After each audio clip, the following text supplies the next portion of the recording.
Welcome back, everybody. We're about to take a deep dive today into, well, a mystery with stakes higher than any true crime podcast out there. Ooh, that's a high bar. We're exploring, you guessed it, the evidence for the resurrection of Jesus, but we're going to do it through a lens you might not expect.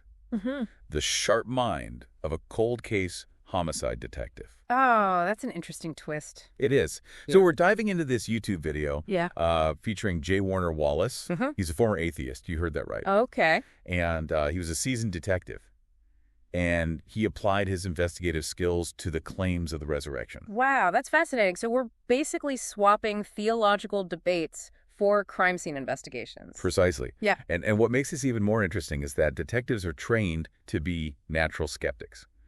Always got to look for those alternative explanations. Got to test those theories against the facts rigorously. I can see how that would be a good approach for something like this. It really is. So instead of approaching this from a place of faith, we're starting with doubt, like any good detective would. And Wallace starts by laying out the puzzle pieces. So we've got a man executed, a sealed tomb, and then reports of him alive. It's a real head-scratcher. Yeah, where do you even begin to unpack that? That's where the detective's mindset comes in. Wallace uses this method, it's called inductive reasoning, Okay. to figure out the most likely explanation for a given event. It's not about proving something beyond all doubt. It's finding the most plausible scenario using the evidence we've got. So kind of like connecting the dots. Yeah. He uses a crime scene example to illustrate this. Imagine a body lying face down. Okay, I'm picturing it. A detective walks in. What are the possibilities? Natural causes, accident, suicide, or homicide. Each of those would leave behind specific clues. Right. And I guess as the detective gathers more information, they can narrow it down. Exactly. A pool of blood, a weapon, footprints. You eliminate the impossible, and what you're left with, however improbable, must be the truth. I love a good Sherlock Holmes quote. Me too. So, how does this apply to the resurrection? Well, Wallace, he lays out 4 agreed-upon facts about Jesus. Even skeptics tend to accept these. 1, Jesus lived and died on the cross. 2, he was buried. 3, the tomb was empty. 4, people claim to have seen him alive after his death. Okay, so those are our starting points, the basic facts of the case. Right, the evidence at our crime scene. I like that analogy. And what's interesting is that Wallace, as an atheist, he initially believed these facts could be explained without a resurrection. So he was approaching this very objectively. He was. So, like any good detective, he starts exploring alternative explanations, and he examines 6 of them. 6. All right, let's hear him. Let's start with one of the most common. Jesus wasn't really dead. This theory suggests that Jesus simply fainted on the cross, revived in the cool of the tomb, and then everyone thought, hey, he's resurrected. Okay, I've heard that one before, but doesn't that seem a little far-fetched? It does, right. But Wallace uses a detail from the Gospel of John to challenge this theory. The Gospel mentions blood and water coming out of Jesus' side when a soldier pierced him with a spear. Oh, wow. Okay, so why is that detail so important? Because it aligns with modern medical knowledge about what happens when someone dies. Oh, interesting. You mean like circulatory shock and fluid buildup? Exactly. There's this hidden science in the Bible. And it suggests that John, who witnessed this firsthand, he was accurately describing the signs of death. That's a pretty compelling point. I mean, people back then were familiar with death. They knew what a dead body looked like. Absolutely. They weren't going to mistake someone who just fainted for, dead. All right, so Jesus wasn't really dead. Theory debunked. What's next? All right, let's move on to another popular one. The disciples lied. So this theory suggests that the disciples, they fabricated the resurrection story, maybe for power, influence, to start a new religion. But could they really pull off such a monumental lie? That's a good question. It would take a lot of coordination and commitment to keep that kind of secret. Exactly. To answer that, Wallace, he breaks down the elements of a successful conspiracy. Okay, I'm intrigued.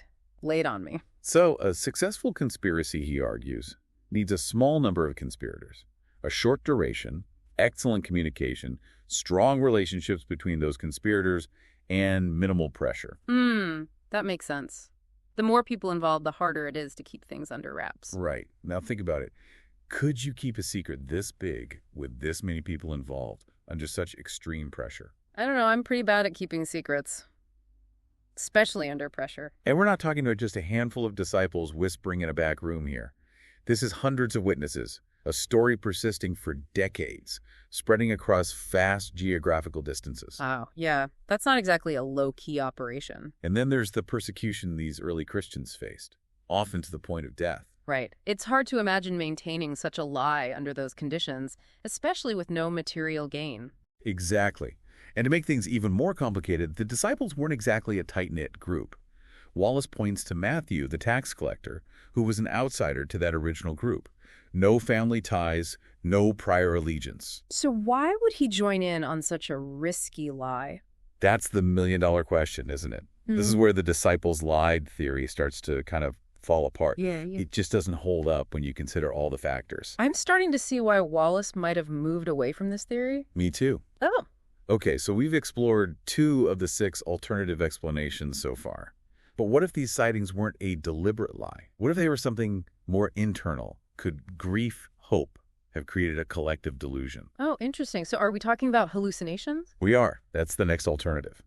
This theory suggests the disciples were so grief-stricken, so hopeful for Jesus' return, they imagined seeing him alive. That's a powerful idea. But is it really possible for a large group of people to experience the same hallucination? I mean, I've had weird dreams, but I can't share those with others. Right. Wallace argues that while individual hallucinations are possible, group hallucinations are incredibly unlikely.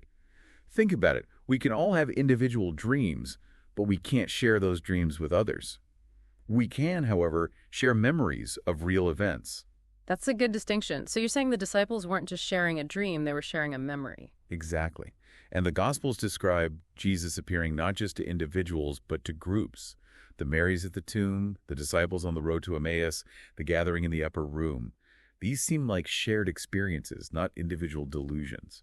Okay. And what about Paul? Right, Paul. He was actively persecuting Christians before his encounter with the risen Jesus.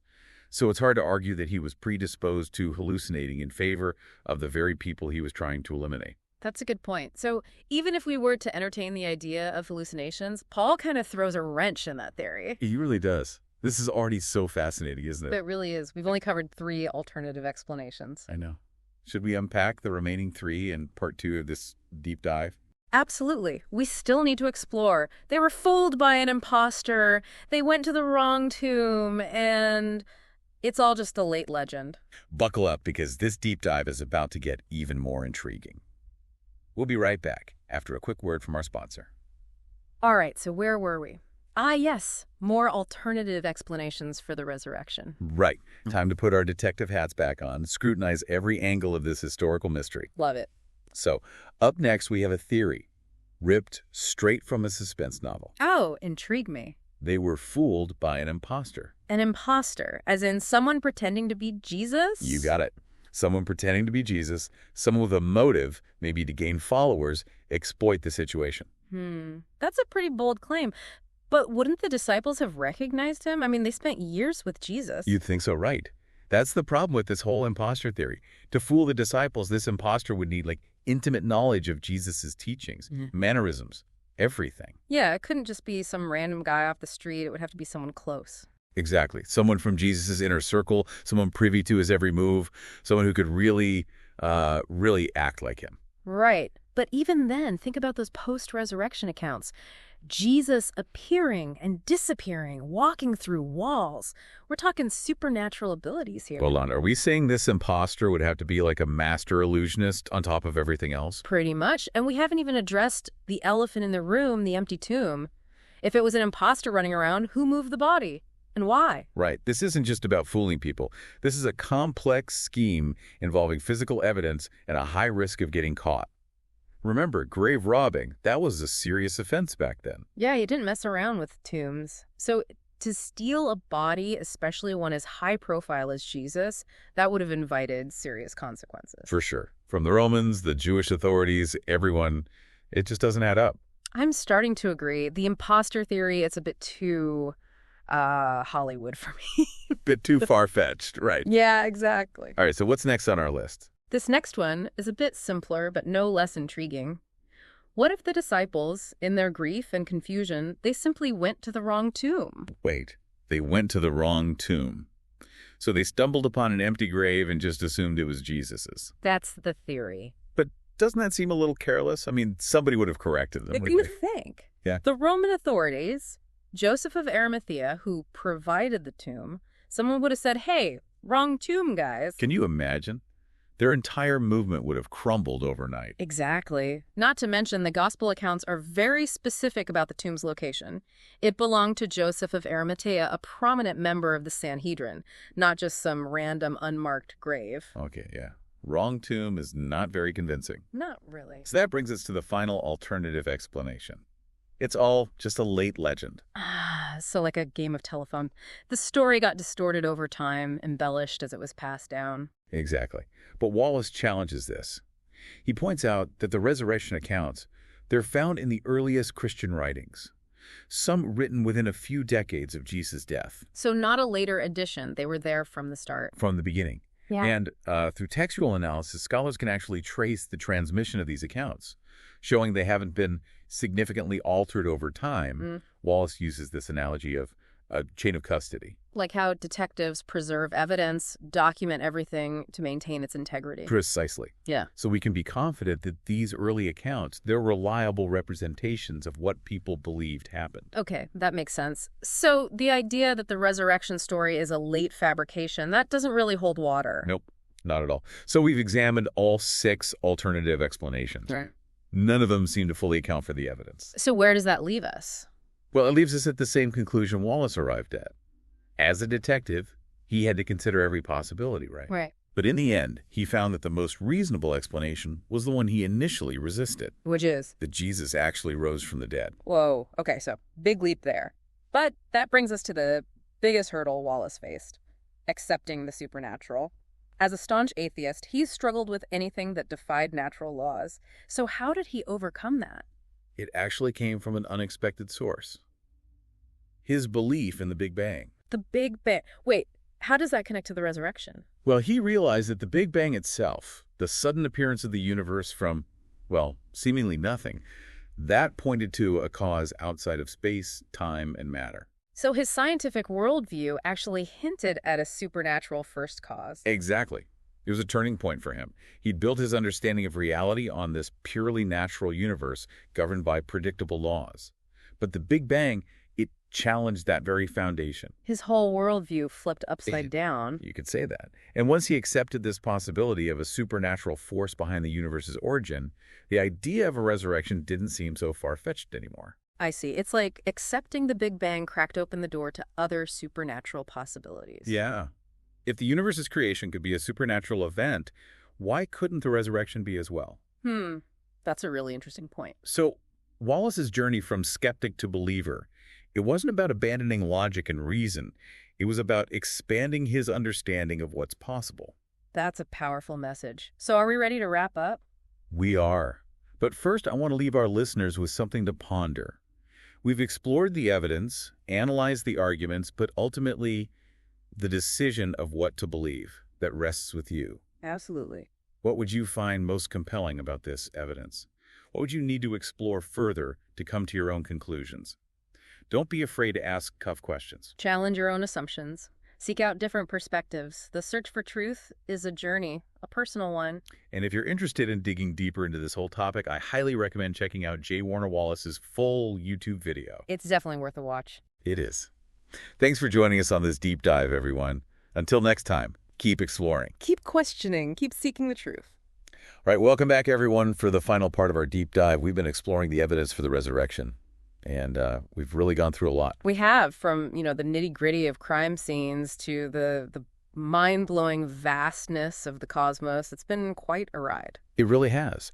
And what stands out to me is how J. Warner Wallace, with his background as a detective, he approached this huge question, not as a matter of faith, but as, well, a puzzle to be solved. Right, like a true investigator. He meticulously scrutinized each piece of evidence, tested those alternative explanations, looked for weaknesses, inconsistencies. He didn't let anything slide. He didn't.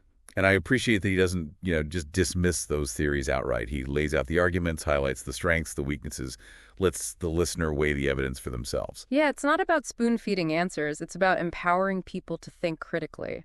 Exactly. And those real-world analogies he uses, so effective. comparing the resurrection investigation to a crime scene, breaking down these conspiracy theories with examples we can all relate to. It makes it so much easier to grasp, Yeah. especially for someone who maybe isn't familiar with like theological jargon or complex arguments. It's brilliant. So before we wrap up, let's recap what we've learned from this deep dive. We started by exploring how a detective's method, that way of thinking, can be applied to historical events, seeking the most reasonable explanation based on the available evidence. Exactly. And we saw how Wallace carefully examined those alternative explanations for the resurrection, finding each one lacking in some way. Yeah. Whether it was the theory that Jesus never actually died or the idea that the disciples went to the wrong tomb, none of them quite fit. They couldn't account for all the facts. They couldn't. We also discussed Wallace's own struggle with the supernatural. As an atheist, he really had a hard time accepting anything that, well, defied natural laws. But his investigation into the resurrection kind of forced him to confront this question that challenged his whole worldview. The question of whether there could be something more than just the material world. Yeah. And as we discussed, that aha moment came from a surprising source, his belief in the Big Bang. Right, that was unexpected. Realizing that the universe's origin pointed to a cause, something outside of space and time. It opened him up to the possibility of other supernatural events, including the resurrection. So in a way, accepting the Big Bang, it kind of cracked open the door to other possibilities. It did. It's a good reminder that sometimes our own preconceptions can hold us back from seeing the truth. We can get stuck in our own ways of thinking. We do. We might need to re-examine our assumptions, expand our understanding of what's possible, be willing to follow the evidence wherever it leads. Even if it takes us to uncomfortable places. Even if it does. And that's the beauty of critical thinking, isn't it? It allows us to approach even these huge questions with honesty, a real desire to learn. It's about the journey, not just the destination. Well said. Now, I do want to leave our listeners with one final thought. We've explored the evidence, we've analyzed the arguments, but in the end, the decision of what to believe, that rests with each individual. It's a personal choice. So, if you were presented with this evidence, what would you find most compelling? What would you need to explore further to arrive at your own conclusions? Don't be afraid to ask those tough questions. Challenge yourself. Challenge your beliefs. Seek out those diverse perspectives. And if you're interested in going even deeper into this topic, I highly recommend checking out J. Warner Wallace's full YouTube video. It's a really fascinating exploration of the evidence for the resurrection, but through that lens of a detective. Definitely adds a unique perspective. It does. And remember, the goal of this deep dive, it wasn't to tell you what to believe. It was to give you the tools, the insights to think critically, arrive at your own conclusions. Informed conclusions. Informed conclusions, yes. So thanks for joining us on this deep dive, everyone. Until next time, keep exploring, keep questioning, and keep seeking truth. Keep seeking.